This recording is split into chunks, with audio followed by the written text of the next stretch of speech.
Students, let's know about the changes made in the army after 1858 AD.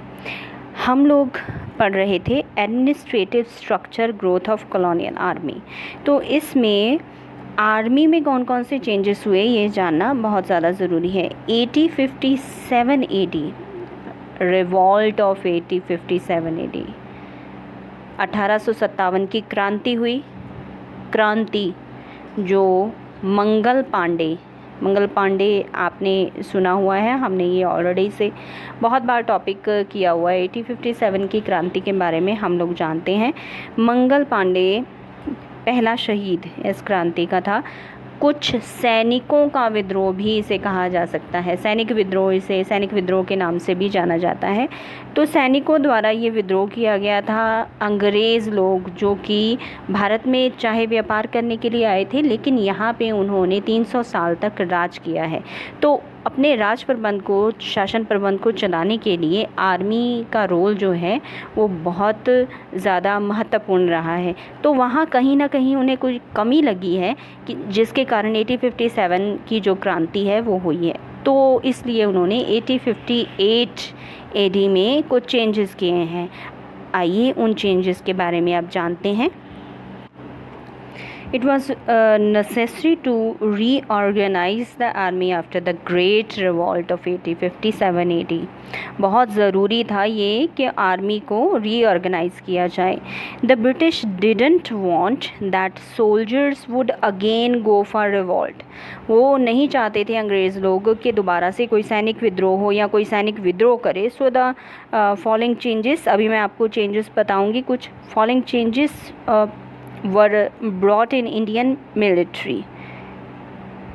First, the number of British soldiers were increased. जो British soldiers थे उनकी गिनती बढ़ाई गई। Only Britishers started to be appointed in artillery.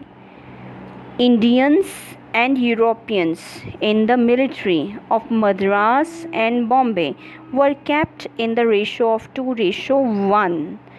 European troops were kept all the important places from geographically and military point of view.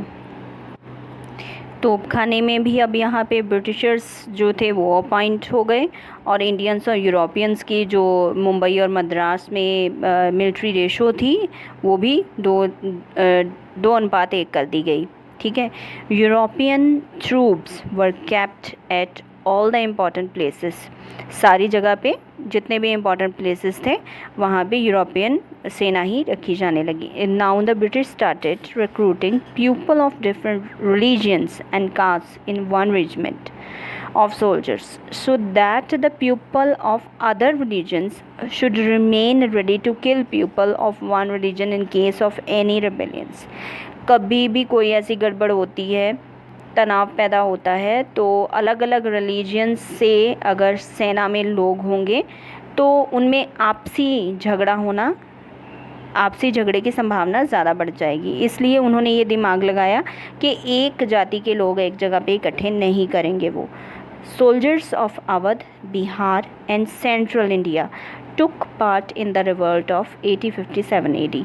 इन जो सैनिक Awadh, Bihar, central India से जो सैनिक थे इन्होंने हिस्सा लिया था। Now there members in the military was reduced.